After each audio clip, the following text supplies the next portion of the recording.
اب آئیے یہ جو مجددین کا تصور میں نے پیش کیا ہے، اس سلسلہ مجددین کی پہلی کڑی ہے حضرت عمر بن عبدالعزیز رحمت اللہ علیہ، جنہیں ہمارے ہاں 5واں خلیفہ راشد بھی کہا جاتا ہے۔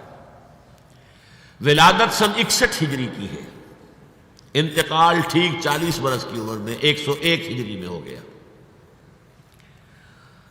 خلافت صرف 2 سال حضرت ابوبکر کی طرح، سن 99 ہجری سے 101 ہجری۔ خود یہ مروان بن حکم کے پوتے تھے۔ بنو امیہ کے جو خلفاء ہیں ان کی 2 شاخیں ہیں۔ امیہ کے 2 بیٹوں سے جو شاخیں چلی ہیں، ایک حرب سے چلی ہے، اس میں ابو سفیان تھے لیکن وہ خلیفہ نہیں تھے، لیکن امیر معاویہ، پھر یزید کا بیٹا تھا معاویہ ثانی۔ دوسری شاخ جو تھی وہ مروان ابن حکم سے چلی ہے، اور اس میں ہے اصل میں جو 10 خلفاء آئے ہیں بنو امیہ کے۔ یہ مروان بن حکم کے پوتے تھے، لیکن ان کی والدہ حضرت عمر کی پوتی تھی۔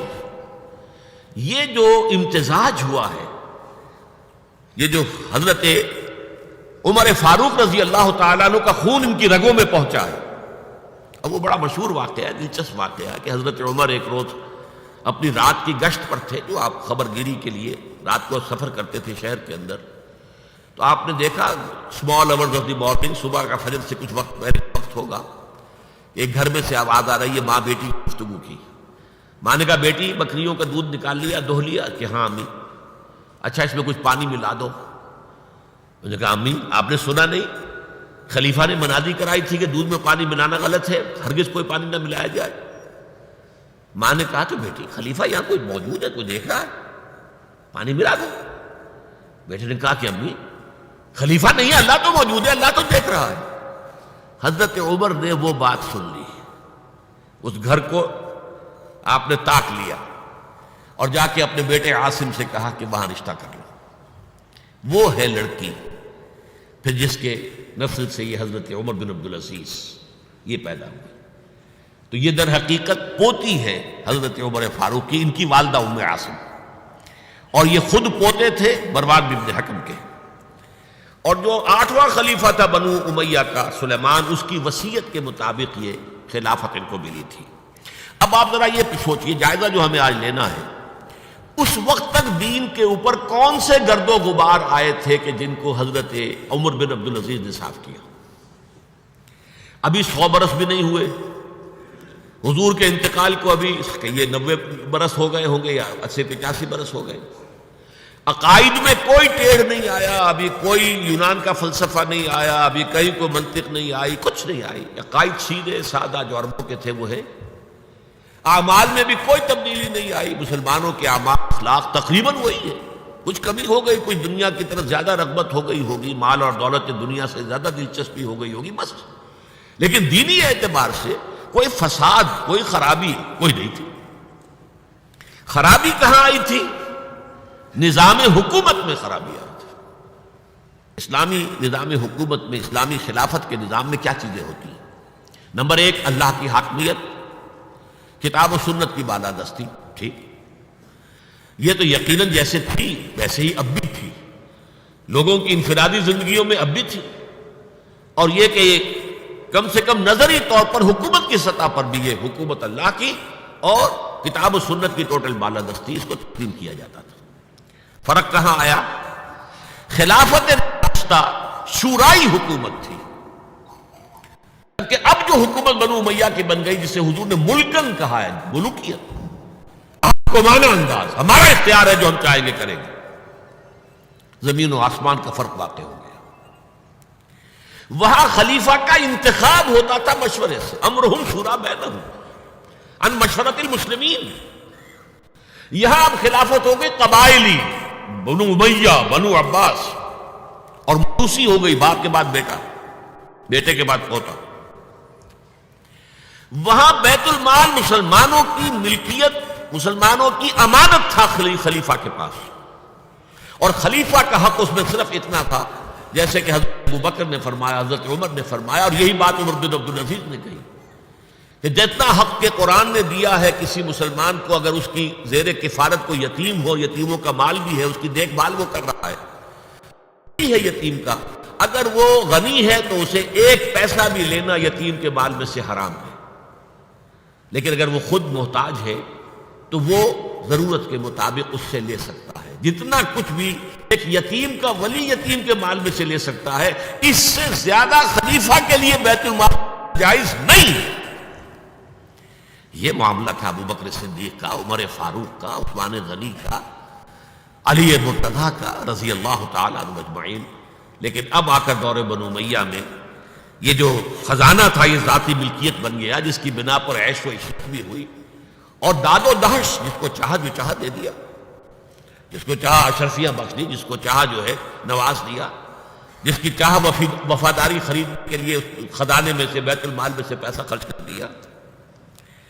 پھر عوام کے حقوق، یہ جو آپ کو ہیومن رائٹس کا تصور آج ملتا ہے دنیا میں، کسی شخص کو محض شبے کی بنیاد پر گرفتار نہیں کیا جا سکتا، اظہار رائے کی پوری آزادی ہے، ایک عام آدمی خلیفہ وقت کو ٹوک سکتا ہے کہ یہ کرتا آپ کا کہاں سے بن گیا۔ یہ تھی خلافت راشدہ۔ ظاہر بات ہے کہ اب صورتحال تبدیل ہو گئی۔ پہلے ملک جو تھا وہ اللہ کا تھا، اب ذاتی جاگیر بن گیا، اور اس ذاتی جاگیر میں سے جاگیریں دے دی گئی اپنے خاندان والوں کو، بنو امیہ کو سب سے بڑھ کر، اپنے جو بھی اور وفادار ہیں، جو بھی اور حمایتی ہیں ان کو۔ اس کے علاوہ جس کے لیے حضور نے اسے ملکن اعظم کہا ہے، ملکن اعظم، افزا یعوذ کہتے ہیں دانتوں سے کاٹنے کو، کاٹ کھانے والی، کٹ کھنی، جیسے کاٹ کھانے والا کتا ہوتا ہے، کٹ کھنا کتا، تو یہ کٹ کھنی ملوکیت، اس کے لیے نوٹ کیجئے اسی دور میں حضرت عمر بن عبدالعزیز سے پہلے اسی دور بنو امیہ میں سانحہ کربلا ہوا، عظیم ترین سانحہ۔ پھر واقعہ حرہ ہوا، 3 دن تک مدینے کو حلال کر دیا گیا فوجیوں کے لیے، جس طرح چاہو لوٹو، جس طرح چاہو عصمت دری کرو، جو چاہو کرو، مال عزت سب تمہارے لیے جائز۔ مسلمانوں کے ہاتھوں ہوا ہے، اور مدینے کا ہوا، مدینے کا ہوا۔ پھر اسی دور میں حضرت عبداللہ ابن زبیر کی شہادت ہوئی 73 ہجری میں۔ پھر حجاج ابن یوسف جیسا ڈکٹیٹر اسی دور میں تھا۔ سینکڑوں تابعین کو جس نے ذرا کوئی بات کہہ دی، جس کے بارے میں ذرا اندیشہ ہوا کہ یہ جو بھی اس وقت کی حکومت ہے اس کے خلاف کوئی بات کہہ رہا، گردن اڑا دو، کوئی پوچھ تاچھ نہیں، کوئی مقدمہ نہیں، کوئی لگا کر ثبوت دینے کی کوئی ضرورت ہی نہیں۔ سینکڑوں تابعین۔ اسی دور حکومت میں محمد ابن قاسم، جو یہاں ملتان تک چلا گیا تھا رحمت اللہ علیہ، اور اب وہ ارادہ کر رہا تھا آزاد کشمیر کی طرف، پہاڑی علاقوں کی طرف جو ہے وہ فتح اور کشمیر کی طرف جانے کا، واپس بلا کر شہید کر دیا۔ کیوں؟ بہت پاپولر ہو گیا تھا محمد ابن قاسم، ہندوؤں نے اس کو بت بنا کر اپنے مندروں میں رکھ لیے تھے پوجنے کے لیے۔ یہ تو اوتار ہے، در جوانی توبہ کردن سیوائے پیغمبری، یہ نوجوان اور اتنا نیک، ان کے لیے تو کوئی قیاس کے قابل بات تھی نہیں۔ اوتار، وہ تو فوراً اوتار مانتے ہیں نا، پھر بت بنا کے مندروں میں رکھ دیا۔ اندیشہ ہو گیا، ملوکیت کو ہمیشہ خطرہ ہوتا ہے، کوئی شخص ذرا پاپولر ہونے لگے تو کان کھڑے ہو جاتے ہیں کہ ہمارے لیے خطرہ بن جائے گا، لہذا شہید کر دیا گیا۔ موسیٰ ابن نصیر کے ساتھ یہی ہوا، جن کے ایک جرنیل طارق بن زیاد نے عثمانیہ فتح کیا، بوڑھے جرنیل کو بلا کر سارا دن دھوپ میں کھڑا رکھا گیا ہے، یہاں تک کہ وہ بے ہوش گرا ہے، حالانکہ اس کی وجہ سے شمالی افریقہ کے بڑے علاقے فتح ہوئے، اور انہی کے جرنیل تھے طارق بن زیاد۔ یہ ہے وہ کاٹ کھانے والی صفت جو ہے ملوکیت کی، ملکن عاضا۔ حضرت عمر بن عبدالعزیز نے کیا کیا؟ دیکھیے ان کا تجدیدی کارنامہ صرف 3 نکات پر مشتمل ہے، یہ میں بتا چکا ہوں آپ کو۔ ابھی نہ عقائد میں کوئی کجی آئی تھی، نہ اعمال میں کوئی خرابی آئی تھی، عوام کے حکومت کے نظام میں تبدیلی ہوئی تھی، اب موروثی ہو گئی تھی اور تحکمانہ ہو گئی تھی۔ خلیفہ جو ہے وہ موروثی یا نامزد ہوتا تھا، اور جاگیر بن گئی تھی اپنی ذاتی بیت المال۔ انہوں نے 3 ہی کام کیے۔ نمبر 1، ان کو خلافت ملی تھی اصل میں سلیمان جو ان سے پہلے خلیفہ تھے ان کی وصیت کی بنیاد پر۔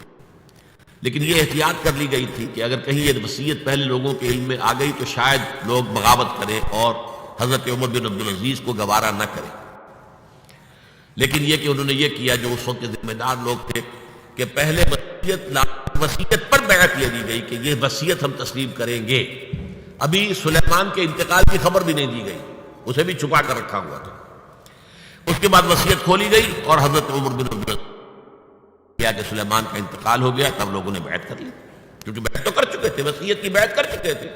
اس وصیت سے عمر بن عبدالعزیز برآمد ہو گئے تو وہ بیعت خود بخود ہو گئی. لیکن انہوں نے جا کے اعلان کیا مجمع عام میں، لوگوں مجھ پر یہ خلافت کی ذمہ داری ڈال دی گئی ہے بغیر مجھ سے پوچھے، بغیر میرے مشورے کے، بغیر میری خواہش کے، لیکن میں آپ کی گردنوں میں سے اپنی خلافت کے سادے کو اتار کر پھینک دیتا ہوں. آپ جسے چاہیں اپنی آزاد مرضی سے مشورے سے خلیفہ بنا لیں. یہ پہلی اصلاح تھی. موروثیت ختم، نامزدگی ختم. اب اگر چاہتے ہیں آپ، اگر لوگوں کی رائے ہے ان کا مشورہ تو ٹھیک ہے. سب نے کہا بیک زبان ہم آپ پر راضی ہیں، ہم آپ ہی کو خلیفہ بنانا چاہتے ہیں. پہلی اصلاح یہ ہوگی.